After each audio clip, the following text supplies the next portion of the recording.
में TVS Motors के numbers आए हैं, नतीजे अच्छे हैं, जिस पर स्टॉक रिएक्ट करता हुआ हरे निशान के साथ मजबूती है। कंपनी के आय का आंकड़ा अगर देखें 8,425 करोड़ से बढ़कर 9,097 करोड़ 9097 करोड़ पर जाता हुआ दिखा है, जो कि 10% का इजाफा है, जंप ऑफ 10%। मुनाफे के फ्रंट पर अगर आप देखें 593 करोड़ से कंपनी का मुनाफा 618 करोड़ पर जाता हुआ दिखा है, तो मुनाफे के फ्रंट पर भी पॉजिटिव सेट है। कामकाजी मुनाफे में 11% की बढ़ोतरी और मार्जिन जो है 11.2% से 11.9%, यानी कि हर लिहाज से नतीजे जो है पॉजिटिव है और इसी के चलते करीब 4% की तेजी के साथ टीवीएस मोटर का स्टॉक ट्रेड करता हुआ। नीरव, आपसे एक राय जानना चाहेंगे। क्लियर रिजल्ट बेस्ड इंपैक्ट है, लेकिन इंपॉर्टेंट सेट ऑफ नंबर्स और अच्छे नतीजे आए हैं, क्या राय होगी? अह, देखिए, नतीजे नो डाउट अच्छे आए रहेंगे, मगर जो चार्ट है वो नेगेटिव है। Lower top lower bottom formation बन रहा है और इसमें एक रेजिस्टेंस है 2330 2340 का। वो जब तक क्रॉस नहीं होता ऑन द अपर साइड, तब तक ये स्टॉक में ज्यादा बड़ा अपसाइड नहीं आ सकता है। सो आई वुड सजेस्ट कि आपको अगर बाय करना है तो वेट करें, एक क्लोजिंग देने दीजिए ये स्टॉक को 2340 के ऊपर, उसके बाद ही बाय करिएगा, क्योंकि ये रेजिस्टेंस जोन पे है। यहाँ से अगर घूमता है तो नीचे में एटलीस्ट 2200 या 2150 तक स्टॉक आ सकता है, प्रोबेबली इवन बिलो। सो काफी पेन आ सकता है ये स्टॉक में, तो अभी के लिए बाय ना करें। ओके, बिल्कुल। तो क्लियरली भले ही रिजल्ट बैक्ड एक्शन जरूर नजर आ रहा है, लेकिन चार्ट्स इतने दुरुस्त नहीं, और इसी के चलते इसे वॉच लिस्ट में रखने की फिलहाल राय नीरव की तरफ से बनती हुई। नंबर्स आ गए हैं, तो एक बार उस पर नजर डालिएगा कि किस तरह के नंबर्स नजर आ रहे हैं। और नंबर्स के बाद सिप्ला के स्टॉक में तेजी है। आप देखिए, आय जो है करीब 7,070 करोड़ रुपए के आसपास आई है, जबकि अनुमान 7,000 करोड़ का था।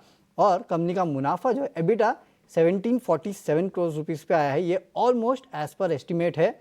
मार्जिन्स करीब करीब बढ़ के आए हैं, मेरे ख्याल से 28%, 26.4% से बढ़ के करीब 28% के आसपास कंपनी के मार्जिन जो है वो यहाँ पे निकल के आए हैं। और कंपनी का जो मुनाफा है वो भी 1570 करोड़ रुपए के आसपास आया है। तो नंबर्स तो ठीक ठाक लग रहे हैं। इनफैक्ट अनुमान से नंबर्स अच्छे ही लग रहे हैं, क्योंकि ऑपरेशनल परफॉर्मेंस ठीक नज़र आ रहा है, कंपनी का मुनाफा जो है वो अच्छा नज़र आ रहा है। कंसोलिडेटेड आय जो है उसमें करीब 4.4% के आसपास की बढ़ोतरी है। अच्छा, ये तो हिंदुस्तान जिंक है, माफ़ कीजिएगा, इसके पहले जो था वो सिप्ला के नंबर्स थे। हिंदुस्तान जिंक के भी नंबर आ चुके हैं, जहाँ पे करीब 4.4% के आसपास की बढ़ोतरी जो है वो कंसोलिडेटेड आय में देखने मिली है। मुनाफा जो है उसमें करीब 15% के आसपास की बढ़ोतरी है। 2678 करोड़ पे हिंदुस्तान जिंक का मुनाफा आता हुआ नजर आ रहा है। यहाँ पे देखना होगा कि ऑपरेशनल परफॉर्मेंस जो है वो इनकी कैसी है, मार्जिन में बढ़ोतरी देखने मिल रही है या फिर गिरावट देखने मिल रही है। एबिटा 9.1% बढ़ा है और मार्जिन देखिए 50% से बढ़ के 52.2% के आसपास निकल के आए हैं। तो चलिए, यहाँ पे नंबर जो है वो मोर और लेस ठीक ठाक ही नज़र आ रहे हैं हिंदुस्तान जिंक के, और सिप्ला के भी नंबर जो है वो अच्छे ही नज़र आ रहे हैं।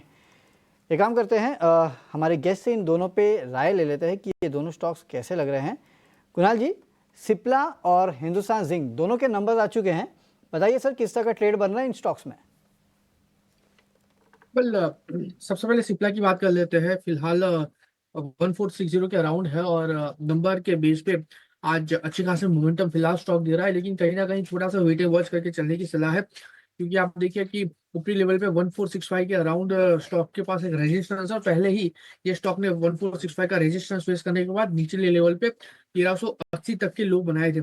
तो थोड़ा सा वेट एंड वॉच करके चलने की सलाह है। 1465 के ऊपर जैसे ही स्टॉक सस्टेन होगा, मुझे लग रहा है कि आने वाले दिनों में 1510 से लेके ये स्टॉक 1550 तक के लेवल दिखाने के लिए रेडी है।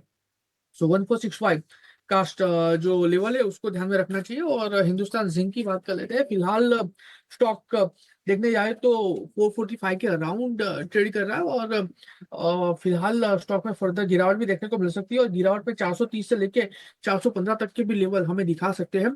430 415 ये लेवल है जहां पे अगर स्टॉक वापस आता है तो खरीदारी करके चलने की सलाह है। प्रेजेंट लेवल पे इसको आप अवॉइड करके चलिए।